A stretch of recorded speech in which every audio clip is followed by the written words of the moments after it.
കണ്ണൂരിലേക്കാണ് C സദാനന്ദന്റെ കാലുവെട്ടിയ കേസിലെ പ്രതികൾ കീഴടങ്ങിയിരുന്നു. ഇവരുടെ വിചാരണ കോടതി വിധിക്കെതിരെ സുപ്രീം കോടതിയിൽ പോയിരുന്നു. ഇത് ഫയൽ സ്വീകരിക്കാത്തതിന് പിന്നാലെയാണ് രാജ്യസഭാ MP കൂടിയായ BJP നേതാവ് കൂടെ സി സദാനന്ദന്റെ കാലുവെട്ടിയ കേസിലെ പ്രതികളെ ഇന്ന് കീഴടങ്ങിയത്. അവരെ കണ്ണൂർ സെൻട്രൽ ജയിലിലേക്ക് മാറ്റുകയാണ്. വർഷങ്ങൾക്ക് മുമ്പുണ്ടായ സംഭവമാണ്. അന്ന് വിചാരണ കോടതി പ്രതികളെ 7 വർഷം ശിക്ഷയ്ക്ക് വിധിച്ചിരുന്നു.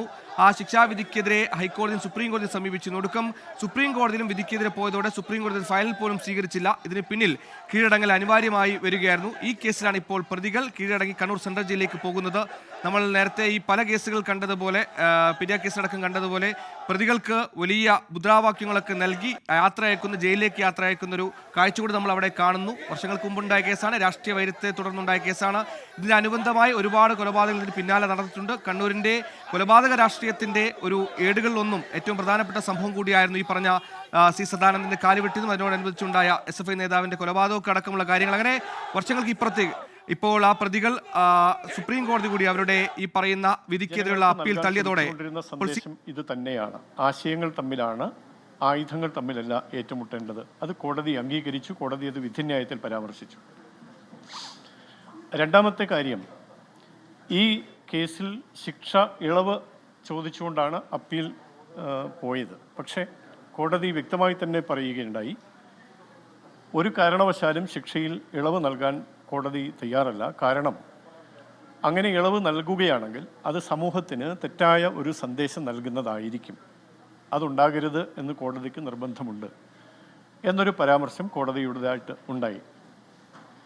മൂന്നാമത്തെ കാര്യം, കോടതിയുടെ മറ്റൊരു ശ്രദ്ധേയമായ പരാമർശം മൂന്നാമത്തേതായിട്ട്, അന്ന് സെഷൻസ് കോടതി ശിക്ഷ ശരിവെച്ച് പ്രതികൾ അപ്പീൽ പോയ സന്ദർഭത്തിൽ ശിക്ഷ തീരെ പര്യാപ്തമല്ല എന്ന നിലപാട് സ്വീകരിച്ചുകൊണ്ട് ഇരയ്ക്കു വേണ്ടി അപ്പീൽ പോകേണ്ടതായിരുന്നു സർക്കാർ. എന്തുകൊണ്ട് സർക്കാർ അത് ചെയ്തില്ല എന്നൊരു ചോദ്യം കോടതി ഉയർത്തിയിട്ടുണ്ട്. അപ്പോൾ ഇങ്ങനെയുള്ള 2-3 കാര്യങ്ങളാണ് വിധിയെ സംബന്ധിച്ച് പറയാനുള്ളത്. മറ്റൊന്ന്, അത്യന്തം ഗൗരവത്തോടെ എന്നാൽ ഖേദകരമെന്ന് പറയാവുന്ന അവസ്ഥയിൽ സൂചിപ്പിക്കേണ്ട കാര്യം, ജയിലിലേക്ക് പോകുന്ന പ്രതികൾക്ക് നൽകിയ യാത്രയപ്പിനെ കുറിച്ചാണ്.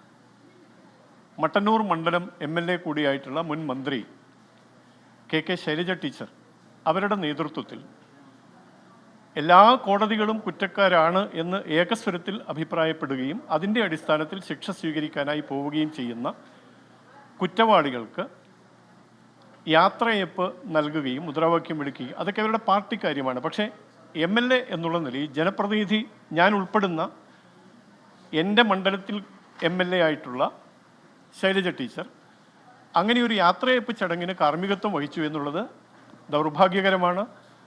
അത് സമൂഹത്തിന് നൽകുന്ന സന്ദേശം വളരെ മോശമായൊരു സന്ദേശമാണ്. ക്രിമിനൽ കേസുകളിൽ പാർട്ടി അണികൾ ഉൾപ്പെടുന്ന സന്ദർഭത്തിൽ അവരെ തിരുത്തുന്നതിന് പകരം ഇനിയും ഇതുപോലുള്ള കുറ്റകൃത്യങ്ങൾ ചെയ്യാൻ പ്രേരണയേകുന്ന ഒരു സമീപനമാണ് ശൈലജ ടീച്ചർ സ്വീകരിച്ചത് എന്ന് ദൗർഭാഗ്യകരമായൊരു കാര്യം പറയേണ്ടതായി വന്നിട്ട് വേണം. ഖേദകരമാണത്. അപ്പോൾ ഈ കാര്യങ്ങളാണ് ഇതിനെ സംബന്ധിച്ച് എനിക്ക് പങ്കുവെക്കാനുള്ളത്.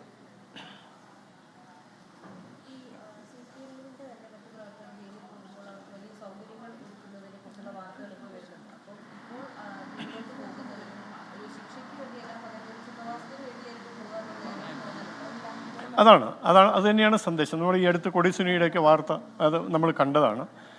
ജയിലിലേക്ക് പോകുന്ന ആളുകൾക്ക് ജയിലിൽ സുഭിക്ഷമായ സൗകര്യങ്ങൾ ഒരുക്കുകയും അവർക്ക് സർവതന്ത്ര സ്വാതന്ത്ര്യത്തോടുകൂടി ഇടപഴകാനും പെരുമാറാനും ഒക്കെയുള്ള സാഹചര്യം ഒരുക്കുകയും ചെയ്യുന്നൊരു ശൈലി കൂടി CPM അനുവർത്തിക്കുന്നുണ്ട്.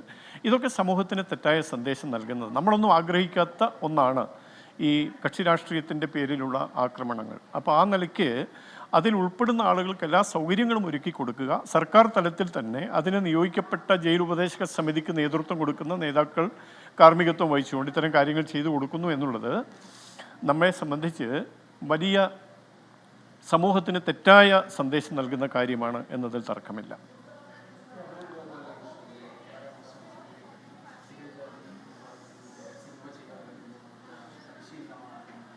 ഇതിലേറ്റവും കൗതുകം തോന്നുന്നത് ഇവരൊക്കെയാണ് സ്ത്രീകൾക്കും ദളിത വിഭാഗങ്ങൾക്കുമൊക്കെ വേണ്ടി വാദോരാതെ സംസാരിക്കുന്നത് എന്നാണ്. പലപ്പോഴും പക്ഷേ അങ്ങനെയുള്ള ആളുകൾ ചില സാഹചര്യങ്ങളിൽ അവരുടെ ഉള്ളിലിരിപ്പ് പുറത്തേക്ക് വരുന്നത് കാണുന്നത് എത്രമാത്രം വൈരുദ്ധ്യാത്മകമാണ് എന്ന് മാത്രമേ ഈ അവസരത്തിൽ അതിനെക്കുറിച്ച് പറയാൻ സാധിക്കുള്ളൂ. ഒട്ടും ശരിയായ ഒരു പ്രവണതയല്ല അദ്ദേഹത്തിൻ്റെ പരാമർശം ഏത് സാഹചര്യത്തിൽ എങ്ങനെ എന്നുള്ളത് ചർച്ച ചെയ്യുന്നതിന് പകരം ആ പരാമർശം സമൂഹത്തിലുണ്ടാക്കുന്ന അനുരണനങ്ങളാണ് പ്രധാനം. അത് ഒഴിവാക്കേണ്ടതായിരുന്നു.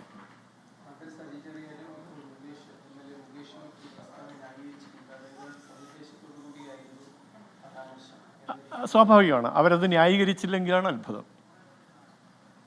ഛത്തീസ്ഗഡിലെ കന്യാസ്ത്രീമാർ അറസ്റ്റിലായ സംഭവത്തിൽ ഇപ്പോൾ FIR റദ്ദാക്കിയിട്ടില്ല. ഒരു ജാമ്യം ലഭിച്ചു എന്നുള്ളത് മാത്രമാണ് ഇപ്പോൾ നടക്കുന്നത്. അപ്പോൾ ഛത്തീസ്ഗഡ് ഗവൺമെന്റും അതിൽ പോലീസും സ്വീകരിച്ച നടപടി എങ്ങനെയാണ് നോക്കിക്കാണുന്നത്? ഛത്തീസ്ഗഡ് വിഷയത്തിൽ ആധികാരികമായി തന്നെയുള്ള പ്രതികരണം പാർട്ടിയുടെ ഭാഗത്ത് നിന്നുണ്ടായിട്ടുണ്ട്. പാർട്ടിയുടെ തന്നെ മന്ത്രിസ്ഥാനത്തിരിക്കുന്ന ബഹുമാന്യനായ ശ്രീ ജോർജ് കുര്യൻ, ന്യൂനപക്ഷ കാര്യം കൂടി കൈകാര്യം ചെയ്യുന്ന അദ്ദേഹം അതിനെ സംബന്ധിച്ചുള്ള ആശയങ്ങൾ എല്ലാവരുമായിട്ട് പങ്കുവച്ചിട്ടുണ്ട്.